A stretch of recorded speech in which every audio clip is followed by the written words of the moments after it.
Stop scrolling for a moment. એક simple question પૂછું કે ઇન્ડિયાને ઇન્ડિપેન્ડન્સ મળી ગઈ 1947માં, પણ એક ઇન્ટરેસ્ટિંગ રિયાલિટી છે કે કોલોનિયલિઝમનો ઇમ્પેક્ટ આજે પણ આપણી થિંકિંગ, લેંગ્વેજ અને લિટરેચરમાં જોઈ શકાય છે. આજે આપણે આ ટોપિકને પ્યોરલી લિટરેચર અને એકેડેમિક પર્સપેક્ટિવથી સમજીએ કે જેને દુનિયાભરની યુનિવર્સિટીઝમાં સ્ટડી કરાય છે. હવે ઇમેજિન કરો કે એક દેશ બીજા દેશ ઉપર વર્ષો સુધી રાજ કરે, એમની લેંગ્વેજ, એજ્યુકેશન સિસ્ટમ અને થિંકિંગ પણ ઇમ્પોઝ કરે, પછી એ દેશને ઇન્ડિપેન્ડન્સ મળી જાય છે. હવે અહીંયા એક ઇમ્પોર્ટન્ટ પ્રશ્ન ઊભો થાય છે કે શું કોલોનિયલ ઇન્ફ્લુઅન્સ ઇન્સ્ટન્ટલી ખતમ થઈ જાય છે કે સોસાયટીમાં એનો અસર હજી પણ રહ્યો હોય છે? આજે આપણે એક્ઝેક્ટલી આ કોન્સેપ્ટ એટલે કે પોસ્ટ કોલોનિયલિઝમને સમજીએ. પોસ્ટ કોલોનિયલિઝમ છે એ બેઝિકલી એક લિટરરી થિયરી છે કે જે એમ્પાયરના કલ્ચરલ અને ઇકોનોમિક ઇમ્પેક્ટને સ્ટડી કરે છે. અને આ ટોપિક જે છે એ લિટરેચર સમજવા માટે બહુ જ અગત્યનો છે.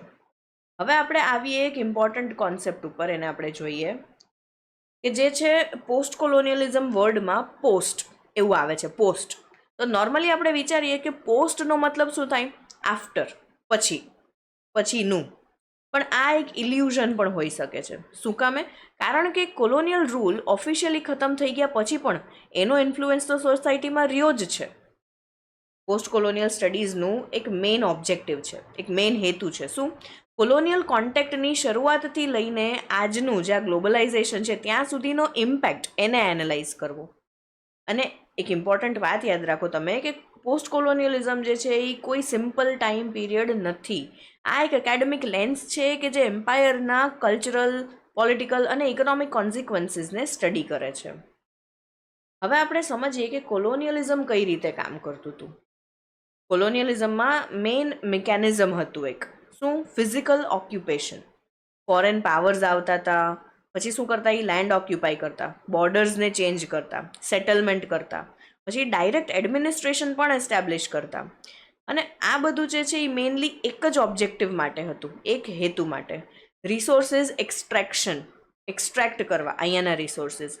અને ઘણીવાર ઇન્ડિજિનિયસ પીપલ જે હોય છે, ઇન્ડિજિનિયસ લોકો, એ લોકોને સબજુગેશન અને ડિસ્પ્લેસમેન્ટ એવું બધું ફેસ કરવું પડતું હતું. આ કોલોનિયલ ડોમિનન્સ છે એનું એક મેઇન સ્ટ્રક્ચર છે. હવે આ પ્રોસેસમાં એમ્પાયર શું કરે છે? ગ્રેજ્યુઅલી પોતાનો પાવર જે છે એને બિલ્ડ કરે છે. કોલોનિયલ કોન્ક્વેસ્ટમાં મેઇનલી બે સ્ટ્રોંગ એલિમેન્ટ્સ હતા. કયા કયા? મિલિટરી પાવર અને ઇકોનોમિક કંટ્રોલ. તો પહેલાં ફિઝિકલ કોન્ક્વેસ્ટ થતું, પછી લેન્ડ, લેબર એ લોકોને કંટ્રોલ કરવામાં આવતા. ગ્રેજ્યુઅલી એમ્પાયર જે છે એક સ્ટ્રોંગ પાવર સ્ટ્રક્ચર ક્રિએટ કરતું હતું અને આ પ્રોસેસ જે છે એ સોસાયટીના સ્ટ્રક્ચરને કમ્પ્લીટલી ચેન્જ કરી નાખતું હતું. હવે પોસ્ટ કોલોનિયલ થિયરીના એક બહુ જ ઇમ્પોર્ટન્ટ એવા થિંકર, એમના ઉપર આપણે આવીએ. એડવર્ડ સેડ, કે જેણે 1978માં એક ફેમસ બુક લખી, ઓરિએન્ટલિઝમ. એમાં એક પાવરફુલ આર્ગ્યુમેન્ટ છે કે એણે ઈસ્ટને ડિસ્કવર નથી કર્યું. વેસ્ટે ઈસ્ટને ડિસ્કવર નથી કર્યું, પણ વેસ્ટે ઈસ્ટની એક ઇમેજ ક્રિએટ કરી છે. વેસ્ટર્ન રાઇટિંગ્સમાં ઈસ્ટને મોટાભાગે કઈ રીતે પોર્ટ્રે કરવામાં આવે છે? Exotic, backward, irrational. અને આ પોર્ટ્રેયલ દ્વારા વેસ્ટ પોતાની આઈડેન્ટિટી કઈ રીતે બિલ્ડ કરે છે? સિવિલાઇઝ્ડ, રેશનલ, સુપિરિયર તરીકે. પોસ્ટ કોલોનિયલિઝમના જે એમાં આ નેરેટિવ છે એને ચેલેન્જ કરવામાં આવે છે. આ કોન્સેપ્ટ લિટરરી સ્ટડીઝમાં પણ ખૂબ જ ઇમ્પોર્ટન્ટ છે. પછીના ઇમ્પોર્ટન્ટ એવા કોન્સેપ્ટ ઉપર આપણે આવીએ, સબલ્ટન.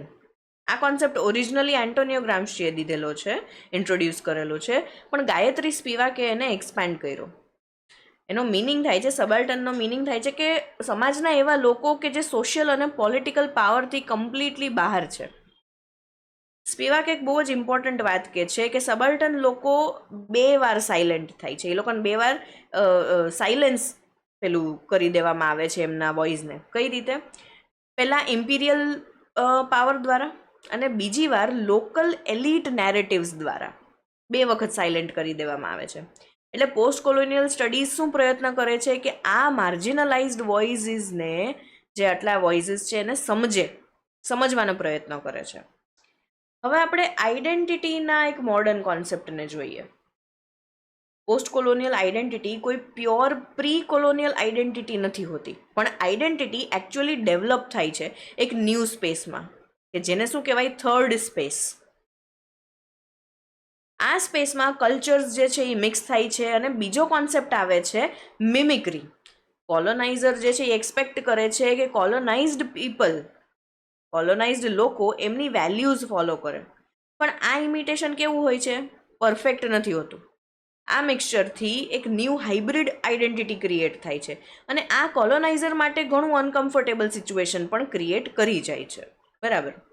હવે પોસ્ટ કોલોનિયલ થિયરીને શેપ આપવામાં ઘણા થિંકર્સનો રોલ છે, જેમાંના ઇમ્પોર્ટન્ટ થિંકર્સ છે એડવર્ડ સેડ, કે જેણે ઓરિએન્ટલિઝમ દીધું, ગાયત્રી સ્પિવાક સબાલ્ટન માટે, હોમી ભાભા હાઇબ્રિડિટી અને થર્ડ સ્પેસ માટે. આ થિંકર્સ જે છે એમ્પાયરના ડિસ્કોર્સ, આઈડેન્ટિટી અને પાવર રિલેશન્સને ઘણા ડીપલી એનાલાઇઝ કરવા માટે ફેમસ છે. આ થિંકર્સ લિટરરી સ્ટડીઝમાં પણ ઘણા બહુ સારી રીતે ઇન્ફ્લુએન્શિયલ છે, એક્સ્ટ્રીમલી ઇન્ફ્લુએન્શિયલ. હવે આપણે જોઈએ નિયો કોલોનિયલિઝમ, એક important modern concept. Imperialism flags down થયા પછી શું થાય છે, કમ્પ્લીટલી એન્ડ નથી થઈ જતું, એ ઇવોલ્વ થયું છે. આજે કોલોનિયલ ઇન્ફ્લુઅન્સ કઈ રીતે દેખાય છે આપણને, global capitalism, economic dependency, cultural influence, media power. એટલે પોસ્ટ કોલોનિયલ સ્ટડીઝનો એક મેઇન ઓબ્જેક્ટિવ છે, અહીંયા પણ એક હેતુ છે. શું? આ હિડન પાવર સ્ટ્રક્ચર્સને સમજવું અને સોસાયટીમાં ઇનઇક્વાલિટીને આઈડેન્ટિફાઈ કરવી. બરાબર. તો આજે આપણે પોસ્ટ કોલોનિયલિઝમને એક ડીપ લેવલ ઉપર સમજ્યા અને આપણે જોયું કે કોલોનિયલિઝમ છે એ કેવી રીતે કામ કરતું હતું, પોસ્ટ કોલોનિયલ થિયરી શું એક્સપ્લેન કરે છે આપણને, ઇમ્પોર્ટન્ટ થિંકર્સ કોણ કોણ છે અને આ ટોપિક આજે પણ શું કામે રેલેવન્ટ છે. તો એક લાઇનમાં યાદ રાખવા માટે તો તમે એમ યાદ રાખી શકો કે પોસ્ટ કોલોનિયલિઝમ આપણને એક વસ્તુ શીખવાડે છે કે લિટરેચર બસ ખાલી સ્ટોરીઝ નથી હોતું, લિટરેચર પાવર, હિસ્ટ્રી અને આઈડેન્ટિટીને પણ રિવીલ કરે છે. Thank you.